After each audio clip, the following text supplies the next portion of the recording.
Welcome to A2Z AMC Training Series.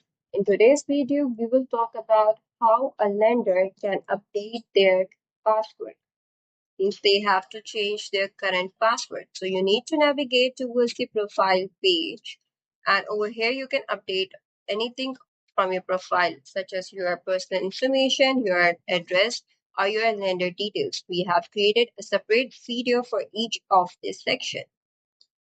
So as I told you, we are going to update today the password. So I'm just going to go and type in my current password and then set a new password and we'll change the password for it. So I have put in my current password and the new password and I will click on the change password. So as it has changed the password, it will redirect me to the login page so I can sign in again.